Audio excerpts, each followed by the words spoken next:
itu dengan kognitif dia yang cuma 205 dengan sekian banyak nilai D yang pasti harus dia ulang, ya kan, nilai C yang segitu banyak, nggak mungkin dia selesai sarjana 2 tahun kemudian. Jadi kerusakan kulit itu mencerminkan kerusakan organ yang ada di dalam. Dan tidak cuma kulit kan, karena beliau juga mengalami alopecia ya, secara agresif ya, rontok rambut, kemudian kelihatan seboroid ya, seboroid itu apa, permukaan kulit kepalanya itu kan juga mengalami seboroid tuh, kelihatan putih-putih ya. Jadi kerusakan juga pada folikel rambut yang terjadi karena proses autoimun. Dan ini kan udah berjalan berapa bulan kan, dari 24 April ya, 24 Mei, 24 Juni, sekarang udah Juli kan, udah jalan 3 bulan. Kalau ini adalah sebuah alergi, nggak mungkin selama ini. Jadi yang kebanyakan pasien itu sakitnya diobati apapun nggak berhasil karena nggak mengakui, denial. Oh saya sehat kok gitu. Nah itu menunjukkan begini-begini. Iya, saya sehat kok, saya nggak kenapa-kenapa kok. Itu udah mundur tuh dari menuju kepada kesembuhan. Tapi begitu dia acceptance, oh iya ya saya sakit ya, apa yang harus saya lakukan, itu maju kepada kesembuhan. Tapi kalau dia oh enggak kok, nah kayak orang denial ya, enggak kok, semakin dia denial, semakin dia merasa baik-baik aja, semakin dia mundur dari kesembuhan. Nomor 1 dengan tulang pipi nomor 2 itu kan nomor 3 itu kan beda. Tulang pipi nomor 1 kan tinggi. Tulang pipi nomor yang menghasilkan pasung pipi yang beda kan dengan yang nomor 3. Kalau nomor 3 ini kan datar gitu ya.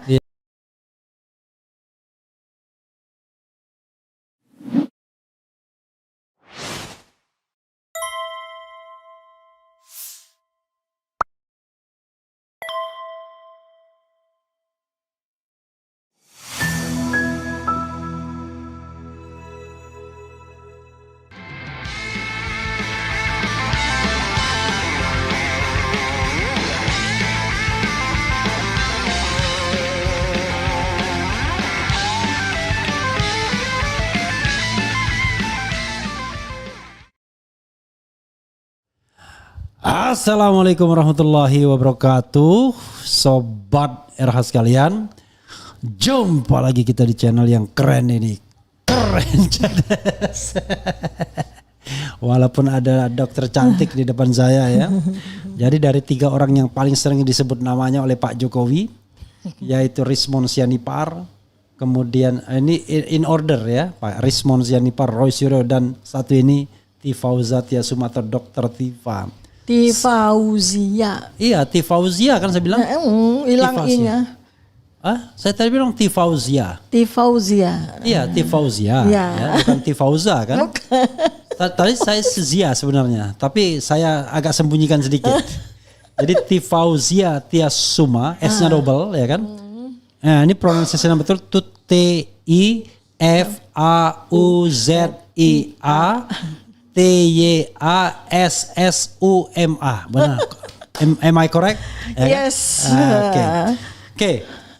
Dokter Tifa, assalamualaikum warahmatullahi wabarakatuh. Waalaikumsalam warahmatullahi wabarakatuh. Ya kan. Dok, jadi dokter ini yang termasuk yang tidak terlalu rajin datang ke RH Channel. Oh ya, yang lebih tidak rajin lagi Roy Suryo. Yang agak rajin tuh Rismon Sianipar. Kalau Roy Suryo kemarin saya tangkap dia ya kan, ketemu di CNN, udah malam ini aja. Jadi ada beberapa hal baru, hal yang paling menarik adalah kita ini kan tidak sedang bermusuhan, tapi kita ini sedang melakukan sebuah klarifikasi, investigasi terhadap hak kita, yaitu the right to know, untuk mengetahui ya, yang dilindungi oleh konstitusi itu pasal 28 tuh. 28 yes. 28F. Pasal 28F mengatakan bahwa setiap warga negara tuh berhak untuk mendapatkan informasi. Berhak mendapatkan, menyimpan, mengolah dan menyebarkan informasi. Karena itu ini kan informasi yang sederhana. Saya tanya sama Roy Suryo. Ini kita mulai keyakinan dulu lah ya. Mas Roy, seberapa besar sih yakin bahwa ijazah Pak Jokowi palsu? Innalillahi wa inna ilaihi rajiun. Jawabannya adalah 100%. Saya tidak seperti Rismon katanya 11.000 triliun %. Saya 100% saja. Ya naik terus tuh dari 1 miliar sekarang 11.000 triliun. 11.000 triliun. Cuman di publik katanya saya bilangnya 99,99% itu ciri khas saya. Sama dengan bilang fufu fafa. Kalau dokter berapa persen, Dok? Ya, Pertanyaan iseng. karena gini, namanya kan science based research untuk Iya. dipakai science based investigation. Ya. Jadi yang kita lakukan itu kan melakukan penelitian atau penyelidikan berbasis ilmiah. Nah, Ya. kemudian kalau kita bicara tentang konsep ilmiah, maka kebenaran itu kan relatif. Karena kebenaran absolut itu hanya milik Allah Subhanahu wa taala. Ya. 100% itu hanya milik Allah Subhanahu wa taala. Kita oleh ilmiah itu hanya diperkenankan taraf kepercayaan yang tertinggi itu hanya 0,001%. Artinya kebenaran yang bisa diperoleh oleh manusia berdasarkan panca indera, intuisi, keilmuan, ya, ilham yang berbasis sains, yaitu hanya 99,9%. 99,99. 99,9% deh. Bukan 99. Oh bisa 99 karena 0,001 kan taraf Enggak, kalau kepercayaan. 0,01 berarti 99. Ya 0,001 kan berarti 99,9% Oke. kan. Ya. Jadi maksimal, dan itu membutuhkan metodologi riset yang luar biasa. Jadi taraf kepercayaan saya 85% lah. Bukan karena saya 85%. tidak memiliki tidak memiliki kepercayaan diri atas 15%, bukan. Tidak punya self confident. Tidak punya kepercayaan berbasis ilmiah ya. Oke. Karena ini kan ruangannya bukan ruangan eksakta ya. Ya. Kalau ruangan eksakta metodologinya yang di-adjust dengan kuantitatif, maka taraf kepercayaannya bisa tinggi, kita buat tinggi sekali gitu. Dengan pengetatan variabel-variabel gitu kan. Tapi kalau karena ini kan sebuah penelitian yang basisnya adalah sosial, psikologi, sosiologi, ya kan? Politik apalagi yang serba uncertain, maka kita nggak boleh sampai pada taraf kepercayaan itu. Nah, kalau kan ini kan cuma soal selembar dokumen bernama ijazah, bukan kita bicara tentang yang lain. bukan soal dokumen, saya bicara tentang metodologi. I see. Karena saya harus ada setia di ranah itu ya. Saya harus ada di ranah di domain science base. Nggak lari sebagai seorang komunikator seperti Bang Roy Suryo ya kan. Dan tidak absolut seperti seorang engineer seperti Bang Rismon ya. Saya adalah seorang metodologi researcher, sehingga harus memberikan sebuah ruangan yang cukup luas untuk adanya kemungkinan. Tapi 85% itu udah tinggi sekali.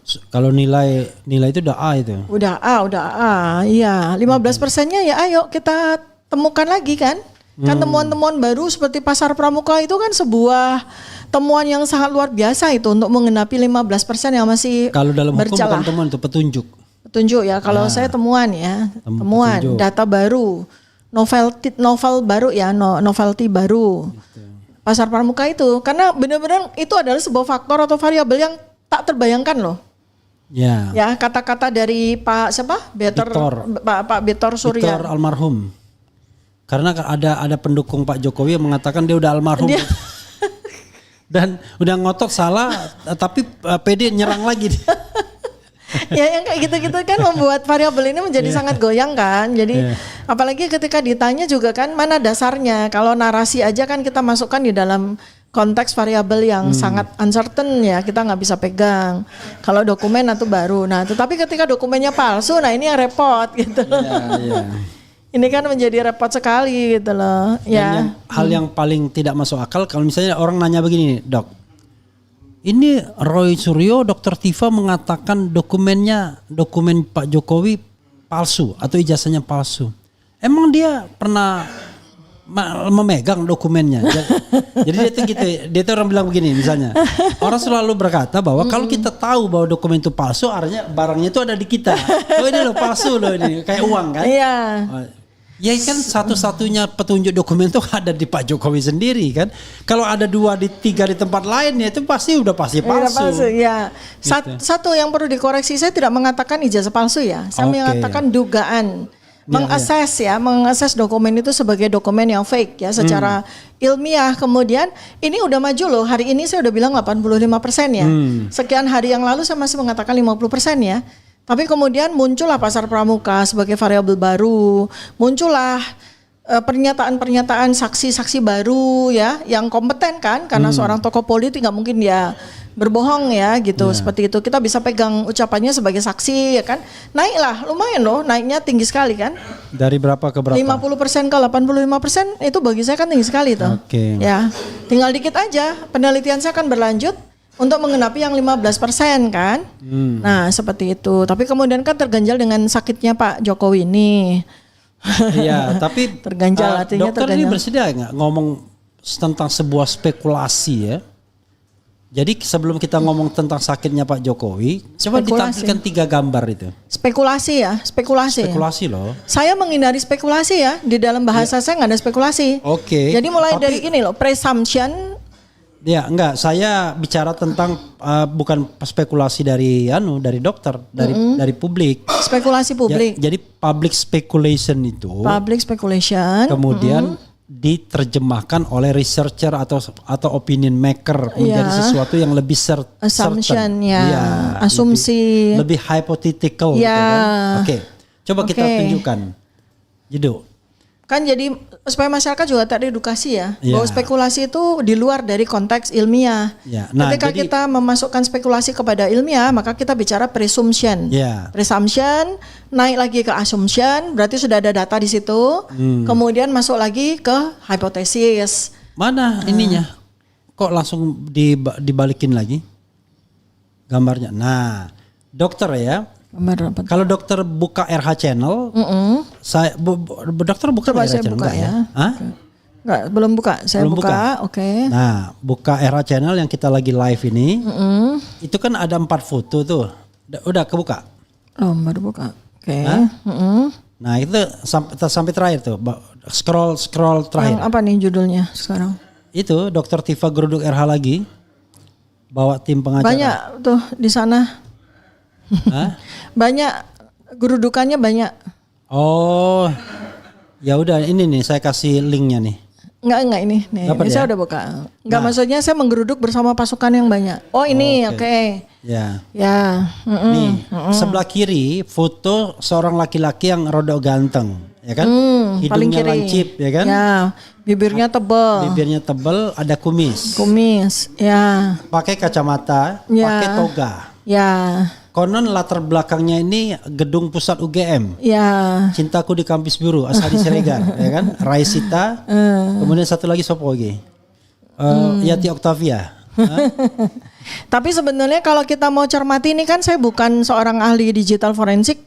Saya juga bukan ahli telematika seperti Bang Rismon dan Bang Roy ya. Cuma dari kacamata awam aja ya, dari mata awam Iya, kita. tapi saya belum selesai. Oh, belum selesai. Lalu ini ada foto yang kedua, Oke. yang konon inilah foto yang tertempel di ijazah. Konon ya. Karena Konon, kita ya. kan nggak pernah dilihatkan yang asli Ya. secara deklaratif, tapi berdasarkan apa yang disampaikan Dirtipidum, ya foto inilah yang fotokopi dan kemudian terlipat 2 itu kan. Nah, jadi kita nggak bisa sangkal bahwa inilah foto di ijazah sokol asli itu. Sokol asli. Yang ketiga ini adalah kalau tidak salah Presiden Jokowi. Kalau tidak salah. Nah, yang keempat Presiden Jokowi hari ini kita simpan dulu untuk pembahasan berikutnya. What happened with him gitu right now. Oke. Nah, pertanyaannya adalah saya sampaikan data dari Rismon dan dari Topi Merah. Dari Roy Suryo yang kesini dan Topi Merah yang barangkali nanti minggu besok akan kesini. Kalau menurut Topi Merah, ketika dia uji ini menurut software dia, ya dia sebut apalah softwarenya itu, face recognition atau ELA atau apalagi dia bilang ya. Nah dia mengatakan ternyata soal kemiripan yang foto toga ini tidak kemiripannya di bawah 50% dengan foto Pak Jokowi yang presiden. Oke, dari antara foto 1 dan foto 3. Ya. Itu kemiripannya di bawah 50%. 50%. Oke. Ya. Ya berarti kan tidak mirip berarti kan. Kalau foto 1 dengan foto 2. Foto 2 dan foto 3, Foto 2 dan foto 3. kemiripannya juga di bawah 50%. Oh, oke. Berapa itu tepatnya dia? Saya lupa apa dia bilang berapa ya. Nah, kalau foto sebenarnya dia bilang 50-an lah sebenarnya, 50 depan. Tapi yang identik dia tidak menyebut persentasenya. Yang identik itu foto 1 dan foto 2. Foto 1 dan foto 2 itu identik. Artinya secara ELA di atas 80% Ya. dong. Roy Suryo mengatakan hal yang sama. Oke, berarti foto 1 dan foto 2 karena ini identik boleh dibilang ini foto orang yang sama ya. Orang yang sama. Secara ilmu Ya. Digital forensik ya, oke. Dan kemudian ditemukan ternyata foto yang di ini mirip sama Dumatno. Oke, identik juga dengan foto Dumatno Ya, yang 80%. tua. Oh, oke, berarti Bukan yang tua, yang ini yang foto muda. ijazah. Foto ijazah. Foto ijazah ini mirip sama Dumatno kan? Oke. Nah, kalau ini sama Dumatno, ya dengan sendirinya ini mirip Dumatno juga berarti. Berarti dengan sendirinya ini adalah Dumatno. foto Dumatno gitu Itu kan ya. kesimpulan kita. Ya, kesimpulan secara digital forensik Jadi, oleh mereka ya. Ya, Bukan oleh kalau kita. misalnya kita main logika, foto ini yang wisuda ini tidak mungkin diambil tahun 85.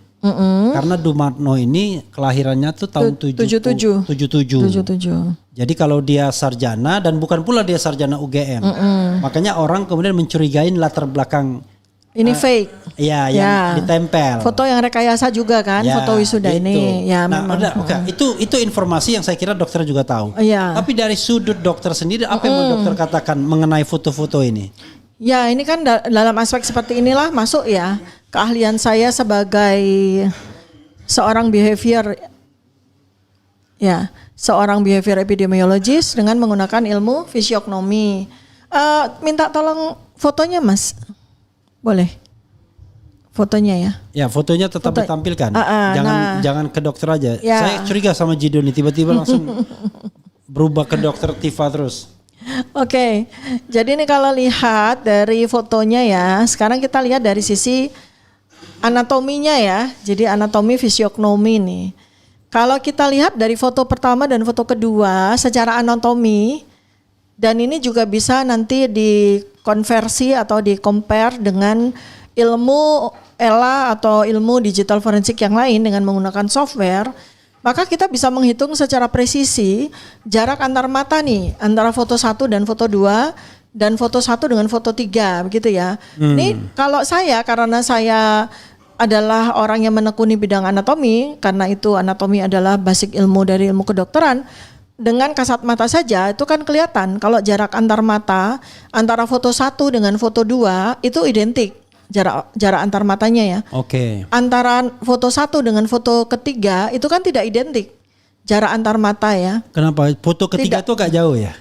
Ya jauh lah. Itu Maksudnya kan agak jauh. antar matanya lebih jauh. Lebih jauh, Oke. ya lebih jauh. Itu baru dari jarak antar mata aja. Karena ada tiga dari komponen wajah itu yang tidak berubah seiring umur, seiring waktu. Nggak berubah 3. 1 jarak antar mata, kemudian panjang atau bentuk tulang hidung asli, ya, karena hidung itu kan dibentuk oleh tulang hidung dan oleh otot ya. Yang di sini ujung ini kan otot nih. Nah, yang di sini, itu jarak atau tingginya itu nggak akan pernah berbeda, walaupun umur kita bertambah ya. Itu. Kemudian yang ketiga itu dagu. Nah, dagu ini juga bisa dilihat karena dagu ini terbentuk oleh tulang yang tidak akan berubah seiring umur. Yang kacamata ini dagunya lebih lancip. Sebentar dari mata dulu ya. Mata itu kita udah confirm ya bahwa jarak antar mata itu nggak akan berubah seiring umur. Dan foto nomor 1 dengan foto nomor 3 itu jelas beda jarak antar matanya. Kemudian soal hidung. Nah, kita lihat ya hidung. Hidung itu jelas sekali kelihatan bedanya. Kalau dihitung ya ada alat untuk mengukur panjang hidungnya itu, panjang tulang hidung. Ya, itu jelas beda karena panjang tulang hidung nomor 1 dengan nomor 2 itu sama ini loh ya. Ya, itu kan sama itu panjangnya. Tapi kok nggak terlihat lancip nomor 2 nih ya? Atau karena fotonya kabur ya? Apa lebih precise yang sebelah kiri kan. Tapi kita lihat blur, ya? Nah, kalau yang nomor 1 kita bandingin nomor 1 dengan nomor 3 itu jarak tingginya tulang hidung tuh kan beda sekali. Dia kan pendek itu. Lalu lebih dominan ototnya kan, lebih dominan ini loh pasung hidung itu kan lebih dominan, dia bentuknya jambu gitu kan. Nah, kalau yang ini kan tinggi tuh kan karena tulang hidungnya lancip. Ya, kalau ini kan tulang hidungnya pendek. Jadi menghasilkan hidung yang berbentuk jambu begitu kan, seperti itu. Kemudian sekarang dagu. Kita lihat dagu. Dari dagu aja udah kelihatan beda. Ya. Dagu yang foto nomor 1 ini kan dagunya lancip. Terus menghasilkan tulang yang agak menonjol di depan. Ini kan nggak ada, dia datar. Datar berbentuk kotak. Datar berbentuk kotak seperti itu kan gitu. Itu ya dari situ aja. Belum dari komponen-komponen yang lain, misalnya besar matanya, kemudian tulang pipi dan sebagainya itu beda sekali. Itu kalau lihat tulang pipi aja, tulang pipinya nomor 1 dengan tulang pipi nomor 2 itu kan nomor 3 itu kan beda. Tulang pipi nomor 1 kan tinggi. Tulang pipi nomor yang menghasilkan pasung pipi yang beda kan dengan yang nomor 3. Kalau nomor 3 ini kan datar gitu ya. Khas wajah mongoloid kan nomor 3 ini. Oke. Gitu kan, seperti itu. Itu aja dari saya ya. Kemudian dari behavior nih. Sekarang kalau dari behavior yang menghasilkan sebuah konsep fisiognomi, itu perilaku kita itu akan membentuk struktur kontur wajah yang berbeda seiring waktu. Misalnya kebiasaan kita tersenyum. Kan orang itu kan kebiasaan tersenyum tuh ada 3 ya. Dia tersenyum, sudut bibirnya itu naik ke atas kayak senyum saya nih, naik ke atas gitu. Nah itu seiring waktu akan menghasilkan kontur wajah yang beda. I see. Gitu kan. Nah kemudian orang ada yang suka senyum datar. Gitu kan. Nah itu juga akan menghasilkan kontur beda. Kemudian ada orang yang suka tersenyum, maaf nih, kayak sinis. Jadi sudut bibirnya gitu ya. Nah itu nanti seiring waktu dia akan menghasilkan sebuah gambaran yang berbeda. Nah ini kan kalau kita lihat dengan bentuk bibir yang tentu saja sangat berbeda ya. Bentuk bibir yang nomor 1 ini kan dihasilkan oleh otot bibir yang tebal dan struktur gigi yang tidak sama dengan struktur gusi dan gigi yang sangat berbeda dengan foto nomor 3. Ya. Jadi dia kan senyumnya seperti itu kan hasilnya. Nah, kalau yang foto nomor 3 karena bibirnya cenderung lebih tipis dan struktur gusinya tuh maju, maka cara dia tersenyum itu kan tidak menghasilkan sebuah guratan yang naik ke atas. Kelihatan kan? Kalau dia senyum kan senyumnya turun gitu. Yang nomor 3 selalu kan begitu ya. Senyumnya itu turun gitu. Tidak naik ya? Tidak naik. Nah, kalau yang nomor 1 dan nomor 2 ini kan kelihatan kalau garis dia kalau dia senyum tuh pasti dia naik. Seperti itu tuh. Ini ilmu fisiognomi. Fisiognomi. Jadi ilmu anatomi yang dihasilkan oleh behavior ya. Ini ilmu yang oleh ilmuwan mainstream kan suka disebut itu kan pseudoscience gitu. Udah whatever lah. Kalau saya sih justru kebaruan-kebaruan itu dihasilkan dari banyak ilmu-ilmu baru yang oleh para ilmuwan mainstream itu disebut sebagai suka menyebut sebagai pseudoscience gitu. Tuh. Biarin aja. Jadi kesimpulan secara saintifik menurut keyakinan dokter? Enggak pakai keyakinan ya. Kesimpulan secara scientific base.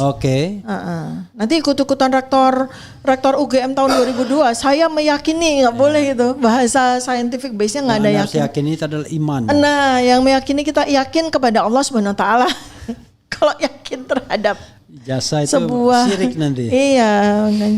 Jadi secara scientific base berdasarkan 2 ilmu, behavior dan ilmu fisiognomi, maka kita bisa lihat bahwa foto nomor 1 dengan foto nomor 2 itu identik. Foto nomor 1 dengan foto nomor 3 itu unidentik atau tidak identik ya. Gitu dari sisi biarkan foto. Saya kemudian berimajinasi ya. Misalnya gini.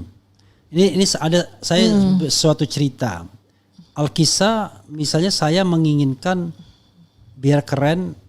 Aduh saya ini nggak lulus S1. Tapi saya ingin jabatan publik. Gimana caranya? Ya udah bikin aja ijazah kan begitu. Ya tapi kan saya sudah tua begini, nggak mungkin kan saya ada buka file ijazah yang file-file lama, ternyata kagak ada lagi yang bisa ditempelkan kan gitu. Sebagai bahan mentah dari sebuah sebagai bahan mentah untuk membuat ijazah. itu kan, ya kan. Termasuk juga tadi foto wisuda dan lain sebagainya. Gimana caranya?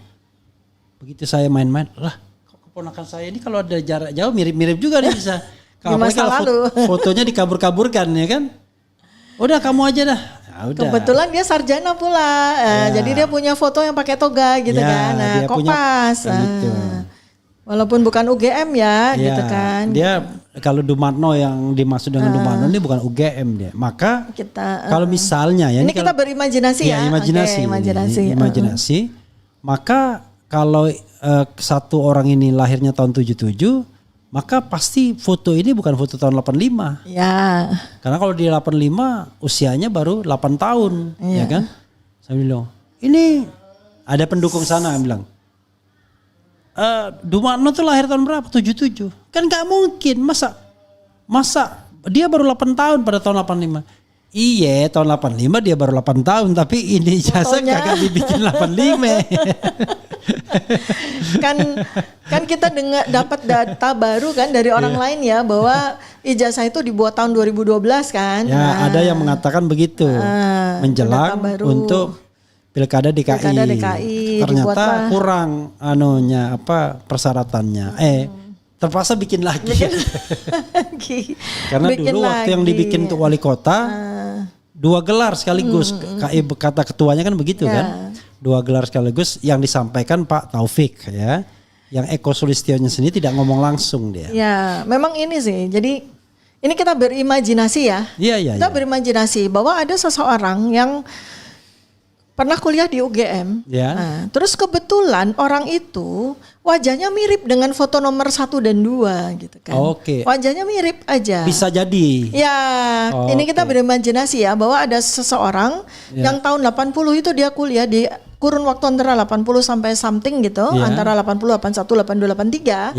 Dia teridentifikasi kuliah di UGM. Kebetulan wajah dia tuh mirip ya, agak mirip dengan foto nomor 1, foto nomor 2. Ya, mirip. Nah, kemudian dibuatlah mungkin itu menjadi sebuah bahan-bahan mentah yang dikumpulkan untuk menghasilkan sebuah ijazah. Karena yang paling penting ada nama ya. Ya, dan kemudian ada dibuat nama.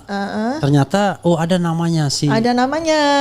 Bisa jadi JW itu ada. Ada, bisa jadi. Walaupun cuma sarjana muda mungkin ya, gitu atau mungkin tidak pernah juga, mungkin pokoknya pernah ya. Si seseorang bernama bisa JW. juga tidak pernah ya. Bisa juga tidak pernah. Ini kan 15% itu di Sydney. Kan registrasinya bisa dibikin-bikin. Bisa semua. Kalau satu dokumen ternyata terbukti dibikin-bikin, ya dokumen yang lain, 33 dokumen yang lain boleh bisa saja itu dibikin-bikin. Tapi juga. kenapa dia lingkarin sarjana muda ya? Kalau dia kan maksudnya maaf kata bodoh banget tuh. Ketika dia kalau dokumennya dibikin-bikin, kenapa sarjana muda ya? Kalau saya di situ bukan spekulasi ya, hipotesis juga bukan ya, mundur sedikit asumsi. Memang ada seseorang yang digunakanlah dokumennya dan seseorang itu memang masuk di UGM sebagai sarjana muda. Tetapi namanya tidak JW. Ya, nah ini kita masih harus lakukan riset lagi untuk bisa mendapatkan simpulan apakah dokumen yang digunakan itu dengan nama JW itu dan melingkari sarjana muda itu dan dia diterima di UGM sebagai peserta program sarjana muda itu apakah orang yang sama kemudian dengan orang yang kemudian fotonya hampir mirip dengan foto nomor 1 dan nomor 2 gitu. Kalau sekarang saya bertanya yang sifatnya juga asumsi ya tadi, kalau kita lihat kan ada 2 pertanyaan. Apakah JW ini pernah kuliah atau tidak? JW pernah kuliah atau tidak? Di fakultas kehutanan atau enggak? Kalau saya begini ya, jadi kalau saya mencoba untuk membuat sebuah sequence gitu ya dari analisis berbasis review nih ya, bukan karena dokumen juga nggak saya pegang ya, analognya nggak saya pegang, jadi asumsi saya belum naik kepada hipotesis. Memang ada seorang mahasiswa yang diterima di UGM tahun 1980. Dia bernama Joko Widodo. Ya, gitu ya. Saya nggak sebut ini Joko Widodo yang kemudian jadi presiden, enggak. Pokoknya ada namanya Joko Widodo. Iya, ada seseorang yang diterima di UGM dengan nama Joko Widodo. S1 atau sarjana muda? Nah, ternyata berdasarkan dari dokumen yang tampil, dia ternyata tidak diterima di program studi sarjana. Tapi dia diterima di program studi sarjana muda. Maka masuklah dia, bayarlah kuliahnya gitu kan. Registrasilah dia, dapatlah dia KHS gitu kan. Muncullah kartu hasil studi dalam bentuk transkrip analog seperti itu. Yang terkumpullah dia sebagai sarjana muda itu 120 SKS dengan IPK 205 gitu kan. Artinya sebagai sarjana muda mungkin saja dia lulus. Tapi dengan mengantongi IPK hanya 205 nggak mungkin dia lanjut. Nggak mungkin dia lanjut, nggak bisa karena persyaratannya ini untung saja tidak DO. Kalau dia 1,9 ya DO dia kan tidak bisa lulus. Nah, karena dia 205 berkemungkinan dia mengantongi ijazah sarjana muda, Oke. ya BSc. Ya. Tapi nggak mungkin dia kemudian lanjut ke sarjana, Oke. karena sudah ada juga ahli ataupun orang yang menyatakan bahwa persyaratan untuk bisa meneruskan program sarjana di UGM itu 2,5. Oke. Seorang sarjana muda bisa boleh gitu Ya. kan. Nah, apalagi dia mengantongi sekian banyak nilai D, Ya. sekian banyak nilai MKDU C. lagi, Iya, D. mata kuliah. Matematika sama fisikanya D. Iya. Kan itu kan fatal. Artinya tidak mungkin dia bisa lanjut ke program sarjana, tidak memenuhi gitu. Nah, jadilah di situ kan ada 15% yang saya bilang kita harus tetap investigasi. Ya. Siapa yang dipakai tuh? Ya. KHS yang sarjana itu yang 88 SKS, Ya. IPK 305 itu. Ya. Tetapi di antaranya itu ada mata kuliah yang aneh. Mata kuliah yang MKDU, Ya. yaitu kewiraan, agama Islam, masih masuk ke situ. Padahal di sarjana muda sudah selesai. Sudah selesai dong gitu kan, kalau dia Dan kan kalau digabungkan gila-gilaan tuh. 210 SKS, mana mungkin gitu kan, Iya. 88 ditambah 120 kan 210 SKS. Iya. Sarjana mana yang menempuh 210 SKS kan gitu. Dan kalau dihitung IPK-nya juga tidak 305 gitu loh. Saya hitung 2,3. Iya, Itu karena loh digabung hitungannya ya. 88. Iya, digabung. Tapi udah gak masuk akal tuh 210 Nggak masuk akal. SKS. Dan tidak masuk akal seandainya kalau katakanlah dia misalnya kita paksakan logika kita untuk mengikuti logika dokumen itu ya. Iya. Artinya dia kemudian pindah ke sarjana. Iya. Itu dengan kognitif dia yang cuma 205 dengan sekian banyak nilai D yang pasti harus dia ulang. Iya. Ya kan, nilai C yang segitu banyak, nggak mungkin dia selesai sarjana 2 tahun kemudian. Iya, jadi 85 dia betul-betul tidak mungkin. apalagi zaman dulu rata-rata kalau saya ditanya berapa tahun Mbak, udah 7 tahun aja. Biasa. Karena kita aktivis kan? Iya, dan UGM kan terkenal sekali susah sekali untuk dapat Iya. lulus tepat waktu kan gitu. Jadi itu nggak masuk akal. Karena kalaupun pada masa itu di tahun 80-an itu bisa lulus tepat waktu, IPK-nya pasti di atas 3,5. Iya, yang orang lancar-lancar semua. Iya, yang udah Teman aja. saya yang tahun 89 kan kayak dokter kan ada yang memang aktivis lulusnya 4 tahun. Tapi memang betul-betul orangnya itu on time bener. Jadi IPK-nya memang di atas 3,5. Iya, Nggak pasti 3,5. tidak ada pelajaran ngulang. Iya. Dan bikin skripsi pun tidak yang spektakuler biasanya. Yang biasa-biasa Iya, aja. Dan majornya ya pasti A semua Iya, gitu kan gitu. gitu. Mana ada D tapi 305 tuh mana Iya, mungkin gitu. gitu. Karena nggak mungkin. Jadi saya udah hitung dari semua nih. Saya bikin segala probability gitu ya. Iya. Mentok-mentok itu 2,3. Hmm. Tapi itu dengan asumsi nilai D-nya akan dia ulang gitu loh. Iya, Dan iya. itu nggak mungkin menghasilkan 85. Jadi kayak baju gitu ya. Kita paksain baju ya yang kepotong-potong, lengannya kepotong, kerahnya kepotong, ini kepotong, itu kita paksain gitu untuk Iya. dijahit menjadi sebuah baju. Akhirnya kan terjadi baju yang nggak karu-karuan kan. Oke. Itulah yang terjadi pada dokumen-dokumen yang di Jadi, konferensi pers tepatnya kali itu compang-camping. compang-camping gitu. Nggak menghasilkan sebuah baju Jadi kalau yang kita lihat menghasilkan sarjana, ijazah. Dokumen yang ada itu tidak concise, tidak bulat jadinya. Jadi lonjong gitu. akhirnya Kan ketika misalnya kan dijahit- kalau dia dokumennya lengkap, concise itu kan dia kan related. ya. Iya, nanti ibarat kata kemejanya jadi bagus. Iya. Menghasilkan sebuah ijazah yang asli kan gitu. Alurnya tuh jelas. Jelas, Kalau alurnya ya. nggak jelas ini. Nah sekarang dari sisi itu aja deh, puzzle KKN aja. Iya. Bariskrim mengatakan KKN-nya di akhir 83. Iya. Nah yang bersangkutan yang katanya dia KKN dia bilang awal 85 lah. Kan udah kacau balau nggak karuan. Ya, gitu yang kan lebih dari kacau balau itu adalah Jokowi versus Jokowi mengenai Kasmujo. itu apa lagi Itu lebih kan? kacau lagi kan? Itu lebih kacau lagi gitu kan. Gitu. Makanya saya Sudah sampai ada sekarang dan tidak bisa dijawab tuh, tidak dijawab juga oleh pendukung Jokowi. Bilang fenomena Kasmujo itu saya nggak habis pikir.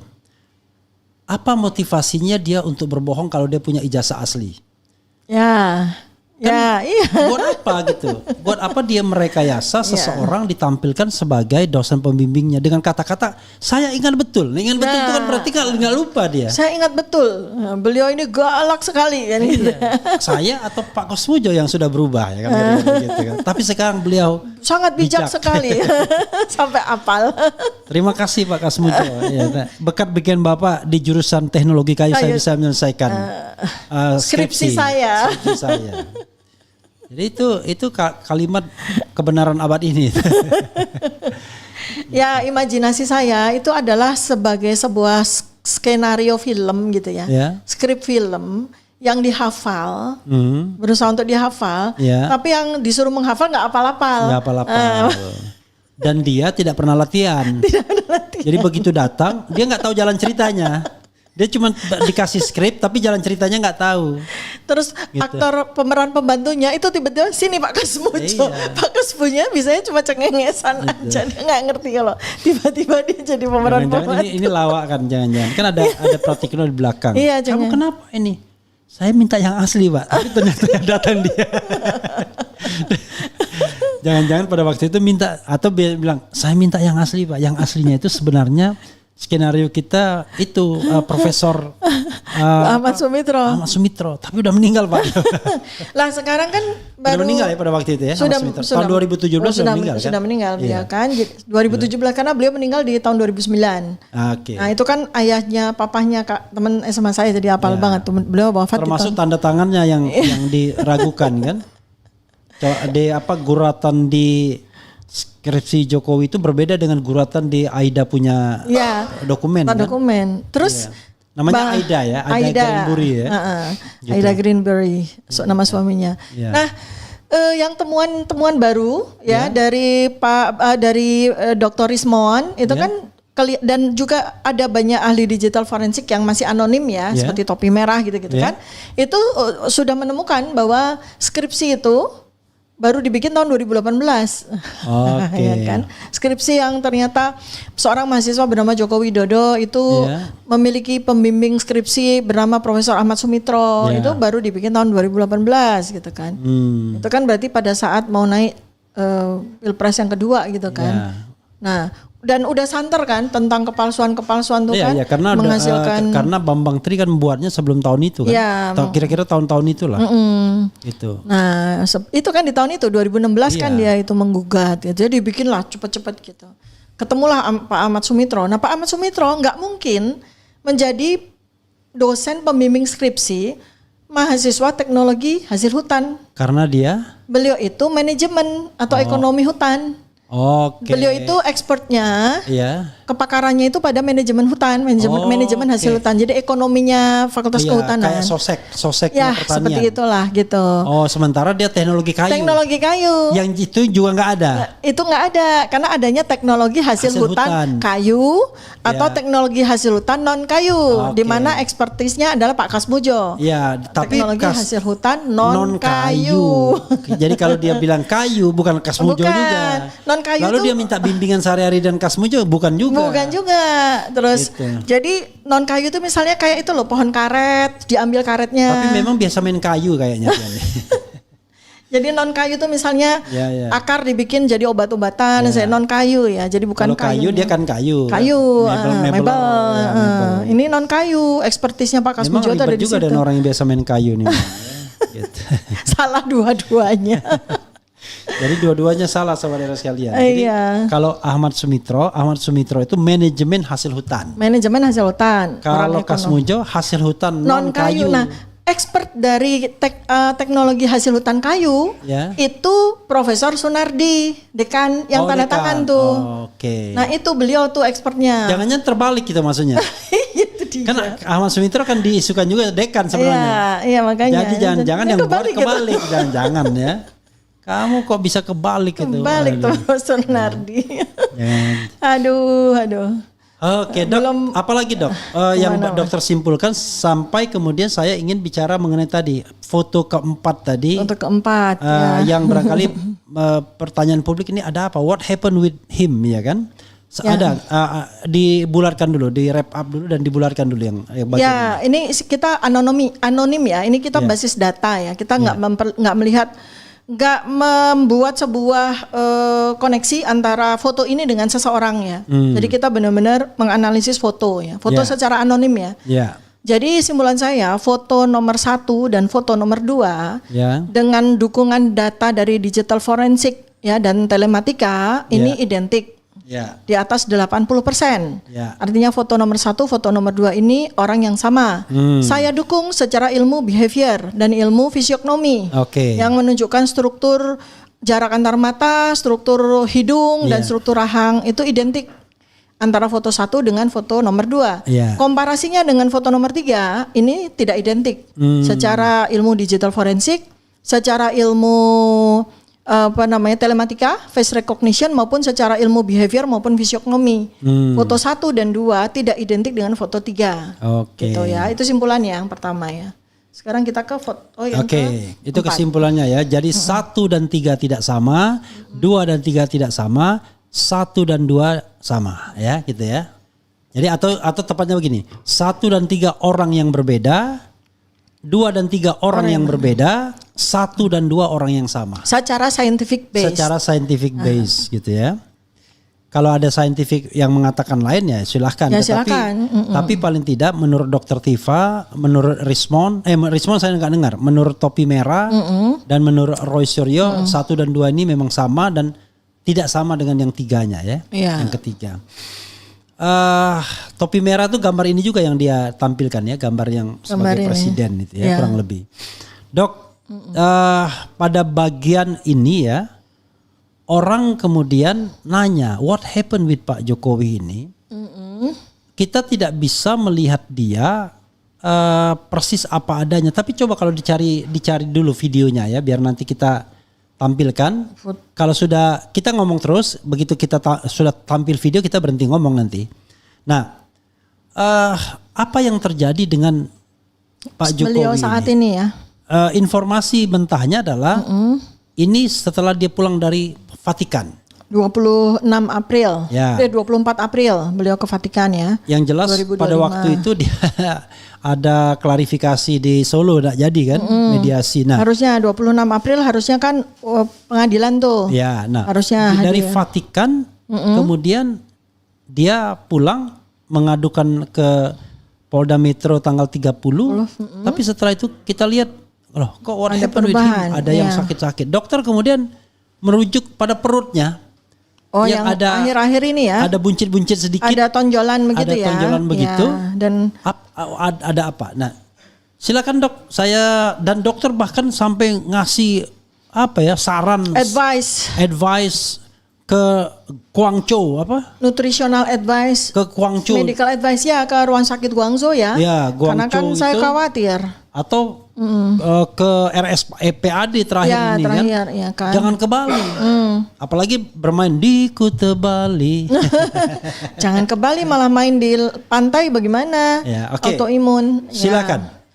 Ya, ini saya sebagai dokter yang tidak melakukan pemeriksaan secara langsung, itu maksimal yang bisa saya lakukan secara telemedicine itu adalah assessment. Maksimal tegak untuk bisa memberikan advice itu adalah assessment. Di atas assessment adalah diagnosis. Nah, diagnosis baru kita bisa kalau kita lakukan secara tatap muka dan saya melakukan segala pemeriksaan fisik diagnostik gitu dengan berbagai peralatan kedokteran. Nah, tetapi karena sekarang ini kan zamannya udah canggih, foto-foto maupun video itu sudah precise ya, sehingga telemedicine itu bisa dipertanggungjawabkan sebagai assessment begitu kan ya. Nah, jadi assessment saya adalah kalau ajudannya mengatakan dan beliau sendiri juga mengatakan bahwa ini adalah alergi kulit biasa, maka alergi kulit yang biasa aja karena mungkin udara di Vatikan nggak cocok atau sabun katanya salah satu mantan menteri gitu ya. Ini ada sambil lihat gambar tuh. Kelihatan parah banget tuh.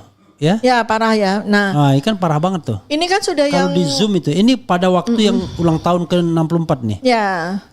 Itu kan jauh sebelumnya itu kan beruntusan ya, melasma dan sebagainya. Setelah itu kemudian kabarnya beliau berobat ke Jepang. Kabarnya ya. Lalu kemudian langsung munculnya beruntusannya hilang. Intinya adalah itu nggak diakui gitu melasmanya tiba-tiba hilang, tapi muncul kemudian vitiligo. Ini namanya vitiligo. Vitiligo kayak pulau-pulau kehilangan melanosit, kehilangan warna kulit. Sel-sel pigmen kulit. Sel-sel yang membentuk pigmen kulit. Inilah hasilnya tuh vitiligo, membentuk pulau-pulau putih seperti ini yang tidak rata. Ini vitiligo nih ya. Vitiligo dan ini sistemik, merata seluruh tubuh. Karena kelihatan di sela-sela, kan sekarang beliau kalau pakai baju kan utuh ya. Ya, enggak biasanya lagi suka biasanya dilipat tangannya. Ini kan enggak. Jadi dari punggung tangan kelihatan juga vitiligo. Iya, iya. Sampai ke leher. Iya. Artinya ini sistemik vitiligonya. Berarti ini tidak mungkin sebuah alergi kulit biasa. Kemungkinan asesmen yang terdekat ya autoimun. Autoimun itu apa ya anunya? Autoimun itu sel tubuh itu menyerang sel tubuh sendiri. Jadi terjadi pertempuran di dalam. Sehingga mengakibatkan kerusakan. Iya, jadi organ. Dia bukan protek benda dari luar. Iya, tapi dari dalam. menyerang tubuh sendiri. Iya. Dan ini sering kalinya tuh fatal ya, karena yang merusak bukan cuma penampilan luar seperti kulit, tapi juga organ-organ. Jadi gampangannya gini, seberapa besar kerusakan yang terjadi pada organ bagian dalam itu kelihatan dari kerusakan kulit. Jadi kerusakan kulit itu mencerminkan kerusakan organ yang ada di dalam. Dan tidak cuma kulit kan, karena beliau juga mengalami alopecia ya, secara agresif ya. Rontok rambut, kemudian kelihatan seboroid ya. Seboroid itu permukaan kulit kepalanya itu kan juga mengalami seboroid tuh, kelihatan putih-putih ya. Jadi kerusakan juga pada folikel rambut yang terjadi karena proses autoimun. Dan ini kan udah berjalan berapa bulan kan, dari 24 April ya. 24 Mei, 24 Juni, sekarang udah Juli kan, udah jalan 3 bulan. Kalau ini adalah sebuah alergi nggak mungkin selama ini. Artinya kan dokter mana yang sangat tidak kompeten mengobati alergi sih, kan gampang banget. Orang awam aja tahu kalau dia alergi dia makan apa, Insidal, makan dexamethasone gitu sembuh 3 hari. Ini nggak mungkin makanya saya sarankan sebagai dokter, saya memberikan medical advice saya, segera seriusin dong. Karena autoimun ini berat dan agresif, saya bilang gitu. Karena cepat sekali kan, agresif sekali ya, dan ini berat gitu. Nah, kemudian pada ulang tahun ke-64 itu kelihatan kan kalau banyak loh, bukan cuma mata saya ya. Sampai ada yang bertanya netizen kan, "Dok, ini apa yang ada di perutnya kok kelihatan seperti kotak begitu di balik ke meja kan?" Lalu pada saat beliau tertatih-tatih berjalan di depan pagar, Bu Iriana kan nutupin gitu kan. Berdiri di depannya beliau terus nutup gitu kan. Jadi supaya tidak terekspos kotak itu. Ini gambarnya, lihat. Kelihatan? Dokter enggak sampai terakhir. Buka sampai terakhir. Bukan sampai terakhir. Ya. Ini kan? Nih. Masih foto saya. Mana ya? Ya, ini sampai terakhir. Ini yang ini. Ya, itu kan kelihatan tuh. Nah, itu kan kelihatan ada sebuah device ya. Di balik kemejanya itu kan ada sebuah device. Nah, kalau device yang seperti itu, daripada menimbulkan spekulasi, karena ada yang ngomong itu dok itu sarung itu. Kantong maaf ya, kantong BAB gitu kan. Seperti orang yang mengalami kolonostomi karena CA kolon ya. Itu biasa kan colon back di situ kan sebagai pengganti. Nah, bukan, saya bilang kalau lihat dari proses autoimun yang sangat agresif, beliau sampai kulitnya hitam seperti itu, muncul vitiligo di mana-mana dan jalan tertatih, artinya sudah mengalami osteoartritis, serangan autoimun itu udah sampai ke sendi-sendi. Kan beliau kan jalannya tertatih begitu, sakit sekali itu kan jalan itu, besar kemungkinan udah kena ke ginjal nih. Jadi jangan-jangan itu adalah sebuah CAPD ya, sebuah alat dialisis yang portable, alat dialisis portable. Oh, saya pikir California Police Department bukan ya? Bukan. Jadi peritoneal dialisis ya yang dipasang. Nah, kalau seperti ini maka untuk apa alat itu? Untuk cuci darah. Cuci darah otomatis. Hanya ada 2 kan di situ tuh, colon back ya, atau CAPD. Ini CAPD. Ya, tapi ini kan temporer, nggak bisa. Karena seharusnya kalau cuci darah sampai di level ureum dan kreatinnya sudah sangat tinggi dan meracuni ginjal dan seterusnya, harus cuci darah di rumah sakit kan. Nah, makanya kan saya langsung sarankan, udah sekian hari yang lalu, ayo segera ke Guangzhou. Nah, sekarang daripada ke Bali sih, autoimun itu salah satu kontraindikasinya kena paparan matahari loh. Bahaya sekali. Makin kena matahari. Makin parah. Tapi bisa jadi dia pergi ke Guangzhou, bener mungkin. Nah, siapa tahu kan, kita belum tahu karena kabarnya. Kan tadi kan ke Jepang balik gitu nggak ketahuan. Tapi katanya Tapi kenapa ya kalau kita bilang misalnya kemungkinan dia ke Guangzhou, ini fitnah. Emang kalau ke Guangzhou, emang kenapa gitu kan? Kan nggak ada masalah juga, ya. Atau kalau dia ke Jepang kan nggak masalah. Iya. Kalau zaman dulu kalau orang-orang yang kayanya setengah tanggung, Singapura. Bukan bangga banget. Gitu. Oh iya. Sakit ke Jepang gitu. Saya benar baru Jepang Singapura. Itu apa? Baru medical check up kan gitu kan. Kenapa malu dia? Mungkin karena udah terlalu kaya jadi justru dia nggak mau memperlihatkan gitu ya.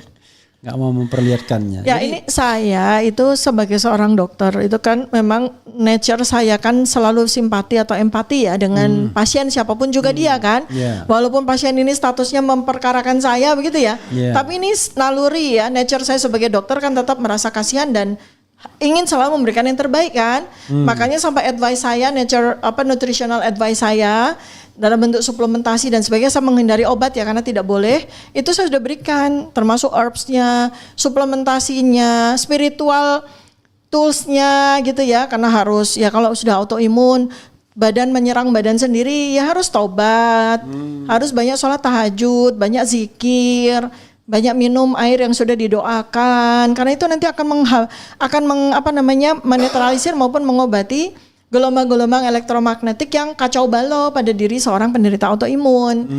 Ya kan. Autoimun ini apa sih penyebabnya? Stres yang luar biasa. Oke. Dan ketidakmampuan tubuh untuk membaca serangan. Jangan dokter yang bikin dia stres, jangan. Enggak lah. Dokumennya dia yang membuat dia stres. Yang dikejar-kejar TPUA. Dokumennya. Kan dokumennya bukan sayanya. Apalah artinya saya. Iya, TPUA lagi yang tanya-tanya terus ya kan. Apalah artinya saya gitu. Paling-paling cuma bikin marah sedikit karena kebongkar misalnya begitu kan. Ya jadi itu. Saya sangat ingin proper lah untuk berobat. Proper lah untuk mengakui ya. Karena satu langkah menuju kepada pemulihan atau kesembuhan itu mengakui sakitnya. Jadi yang kebanyakan pasien itu sakitnya diobati apapun nggak berhasil karena nggak mengakui, denial. Oh saya sehat kok gitu. Nah itu. Wah, nunjukkan begini-begini. Iya, gitu. saya sehat kok, saya nggak kenapa-kenapa kok. Itu udah mundur tuh dari menuju kepada kesembuhan. Tapi begitu dia acceptance, oh iya ya saya sakit ya. Apa yang harus saya lakukan itu maju kepada kesembuhan. Tapi kalau dia, oh enggak kok, nah kayak orang denial ya, enggak kok. Semakin dia denial, semakin dia merasa baik-baik aja, semakin dia mundur dari kesembuhan. Maka kepada yang sakit, yang sekarang diberikan ujian Allah dalam bentuk sakit, penyakit dan sebagainya. Nomor satu, kalau mau berangkat menuju kesembuhan itu, akui dulu. Kemudian terimalah dengan sabar, syukur dan ikhlas. Dan ikhlas kemudian akan membuka pintu penyembuhan. Coba kita video-video Pak Jokowi kita ini kan, mulai dari dia bicara soal Kasmujo, kemudian mengakui macam-macam gitu. Kita lihat lagi sampai respon.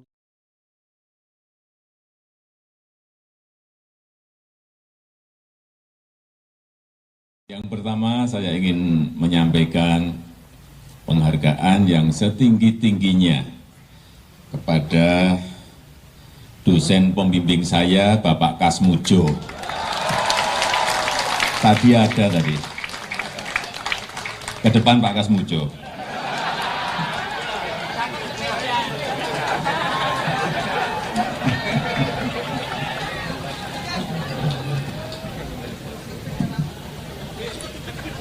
Beliau itu dulu waktu membimbing saya, seingat saya galak sekali.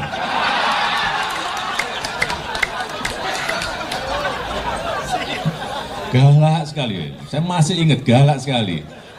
Tapi sekarang saya melihat beliau sangat bijak sekali. Sudah berubah.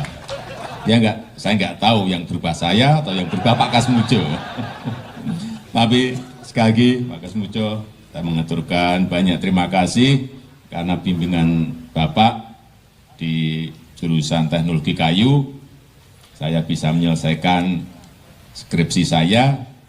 Meskipun saya lupa juga bolak-baliknya berapa kali ya. Karena begitu maju dibentak balik.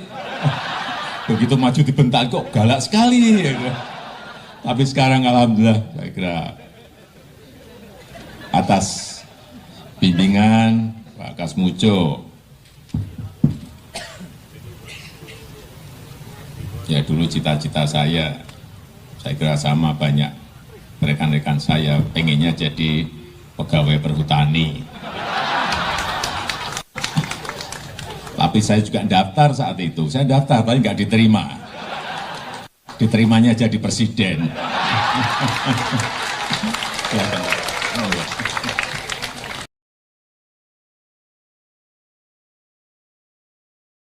Sebenarnya Pak Kasmujo ini Ya memang bukan pembimbing skripsi, Pak Kasmujo memang bukan pembimbing skripsi. sebagai Pembimbing skripsi saya itu adalah Profesor Dr. Insinyur Ahmad Sumitro. Nah, kalau Pak Kasmujo sendiri sebagai apa Pak? ya pembimbing akademis. Tapi sekali lagi Pak Kasmujo, saya mengaturkan banyak terima kasih. Oh Pak Kasmujo Pak, permisi Pak. Iya Pak, bentar Pak ya. Kenalkan Pak, saya Rismon Sianipar Pak. Rismon Sianipar Pak. Oh iya Pak, sehat-sehat Pak ya. Bapak bisa kami bertamu sebentar Pak? Tidak bisa. Oh Karena tidak bisa. nanti semua urusan tidak boleh di rumah, tidak harus di fakultas atau di ya. Oh, jadi enggak Ketentuan. bertanya-tanya biasa-biasa saja Ketentuan Pak. nggak bisa. Tidak Oh. ketentuan sendiri.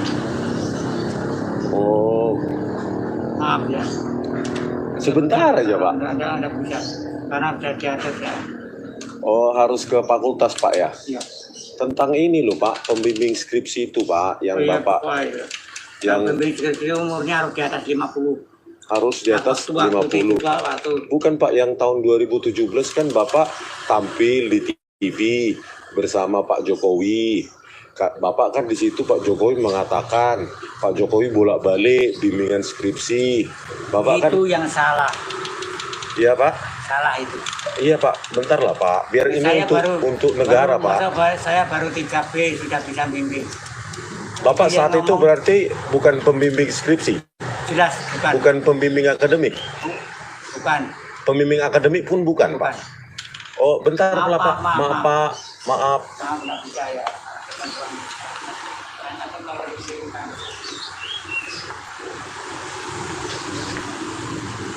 Pak Kasmujo, ini demi bangsa Indonesia loh Dok, Pak. tadi kan kita lihat ya. Tadi sakitnya udah selesai ya. Sudah Ini selesai. bagian akhir ya sebelum dokter closing statement, wrap up dan closing statement. Begini Dok. Saya kemarin kan waktu talk show di CNN, saya bilang fenomena Kasmujo itu fenomena yang bagi saya luar biasa, aneh. Apa kepentingannya seorang Jokowi perlu berbohong? Nah, saya dengar dokter bilang mitomania. Mitomania. Mitomania itu dijelaskan Dok, apa? Apakah memang ada sebuah penyakit di mana, maaf kata ya, bohong itu menjadi hobi dan Iya. kalau bisa bohong dan membohongi orang tuh tiba-tiba dia senangnya minta Iya. ampun gitu. Ada istilah gangguan psikologis atau gangguan kejiwaan lah ya, psikiatris ya ini bukan Iya. psikologis lagi Iya. ya. Yang lebih populer itu kleptomania, pernah dengar kan? Ya. Klepto dia gitu kan. Kalau maling dia senang dia. Ya, jadi itu Kalau adalah misalnya dia bisa mencuri dan tidak ketahuan tuh senangnya minta ampun. Nah, ini sekarang saya beberapa bulan yang lalu memperkenalkan istilah yang kurang lebih sama, mitomania. Mito itu bohong. Oke. Jadi kesenangan berbohong. Yang Tapi memang ada itu?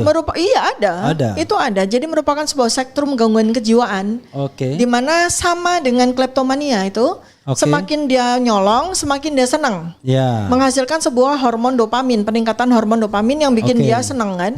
Dan ketagihan. Jadi mania dia. Dan ketagihan, mania kan dia seneng kan, iya. mania. Jadi naik dia seneng. Kalau dia berhasil mencuri sesuatu tidak ketahuan tuh Iya. naik tuh dia. Iya. Nah, dan menimbulkan adiksi nanti. Iya. Nah, mitomania ini juga begitu. Kalau dia berbohong Iya. dan dia lihat audiensnya itu kelihatan terbohongi gitu ya, Iya. kelihatan tertipu gitu, Iya. dia seneng kan, manik dia. Oke. Seneng dapat hormon dopamin dari otak dia Iya. yang membanjiri otaknya membuat dia seneng dan kemudian karena itu dia adiksi, dia pengen lagi mendapatkan rasa senang itu lagi, bohong Oke. lagi, bohong Bohong lagi, lagi. sampai akhirnya apapun itu dia bikin bohong. Oke, Sesuatu- walaupun sebenarnya bisa Ya. dipermudah, dia bikin bohong. Contoh misalnya seperti Jangan-jangan ada dokumen aslinya sebenarnya, jasa aslinya kan? misalnya seperti Pak Kasmujo itu kan Iya. ya, itu sebetulnya kan kalau orang yang normal Iya. dengan pemikiran yang normal tidak mengalami gangguan psikiatris itu Iya. ketika ketahuan bahwa ternyata kita semua jadi tahu dari pengakuan Pak Kasmujo sendiri Iya. maupun pengakuan dokumen gitu ya bahwa Pak Kasmujo itu sama sekali bukan pembimbing skripsi, apalagi pembimbing akademik, kan tinggal diakui, oh iya sudah 40 tahun lebih. Iya, saya minta juga maaf. kan sudah tua. Iya, saya minta maaf. Saya minta maaf. Sederhana itu kan. Iya. Ini kok enggak, malah nambah lagi bohongnya. Tapi bohong juga nih kalau dia bilang begitu. Ya artinya kan bisa saja dia mengakui kan. Karena kebohongan itu yang paling baik itu adalah dengan pengakuan kejujuran kan. Oh, Kemudian oke. pertobatan kan. Iya, iya. Apalagi yang bisa menghentikan kebohongan selain kejujuran kan. Dan kejujuran buat kita nggak apa-apa juga gitu. Jadi loh. untuk para pendukung Jokowi, kita nggak ada kita benci-benci sama Pak Ada, Jokowi. sama Kita ini justru sebagai orang yang suka mengamati sesuatu, kok heran aja dengan fenomena. Dan yang begini ini udah cetowel-wel, tetap dibela gitu loh. Makanya sudah Kita jelas. bingung gitu loh. Lalu kita yang disalahkan. Sudah jelas gitu kan. Sudah jelas. Wah ya itu kan karena semua. kita sakit hati aja loh. Sakit hati gimana? Kita bilang kita ini kan kita aneh. Kok ada orang yang bisa bohong? Saya membayangkan begini dok. Kan itu acaranya di Fakultas Kehutanan tuh. Ya. Kan nggak mungkin tidak hadir teman dia, dosen dia, kemudian dekan mungkin atau apa, atau orang yang barangkali ya walaupun jauh jaraknya sama Pak Kasmujo, tapi dia tahu betul kan barangkali pada waktu itu dia masih dosen muda, atau misalnya apa, wah kalau sepanjang yang saya tahu bukan Pak Kasmujo, tapi maksudnya gini, dia itu berbohong di sarang informasi, di sarang kejujuran gitu. iya, di sarang Di sarang informasi ya. Iya. Ya. Yang menarik itu gini, jadi semua gangguan kejiwaan, ya, gangguan psikiatris ini kalau Bang Rocky Gerung kan jelas ya, oh dia mengalami gangguan kejiwaan gitu kan, Iya. pakai istilah itu ya, jadi merujuk kepada yang disampaikan Bang Rocky Gerung bahwa ini yang bersangkutan ini mengalami gangguan kejiwaan gitu ya. Saya ingatkan dalam beberapa waktu tempo hari itu saya bilang hati-hati dengan penderita gangguan jiwa, karena gangguan jiwa itu menular. Oke. Karena frekuensi elektromagnetik dari otak kita itu kan menular kepada orang di sekitarnya. Oh begitu ya. Begitu dengan kebaikan, begitu juga dengan keburukan, begitu juga dengan gangguan kejiwaan. Makanya Quran mengatakan ini kan kita berkumpul dengan orang-orang baik. Baik, maka kita akan Iya. terikut gelombang Oke. elektromagnetik kebaikan Jangan itu. Obat Begitu. hati ada Ya. 5 perkaranya, salah satunya berkumpullah dengan orang-orang soleh. Berkumpullah dengan orang soleh gitu Iya, kan. Nah, iya. jadi begitu juga dengan orang yang buruk. Kenapa dia nggak bisa terentaskan dengan keburukan atau kejahatan? Karena dia selalu kumpul dengan frekuensi yang sama. I Begitu see. juga dengan gangguan jiwa. Gangguan jiwa tuh nular. Maka lihatlah akibatnya. Semua orang kemudian jadi berbohong kan. Iya. Pada waktu awal-awal ketika di awal itu Pak Kasmujo juga harus berbohong kan. Iya. Sekarang dia sudah mengakui gitu. Dia tidak berbohong tapi senyum dia. Pernah kok ada beberapa video yang dia bilang, Jokowi itu dulu waktu mahasiswa Oh iya, anaknya pintar. pendiam, Oh iya, pintar, iya, suka naik sepeda dari Jogja ke Solo segala macam. Itu kan dari kata-kata dia. Sekarang dia sudah sadar dan mungkin karena bergaul sama Bang Rismon Sianipar. Ditamuin langsung kejujurannya ke bawah. Jadi berjujur. Atas dengan Sofyan Effendi barangkali. Nah, ya. Jadi orang jujur akan berkawan dengan orang jujur. Orang gangguan jiwa juga akan menginfluence orang mengalami gangguan itu jiwa namanya juga. sekumpulan burung, flock of bird itu akan gabung dengan satu jenis Ya, yang sama, itu, ya kan? ya. Gitu.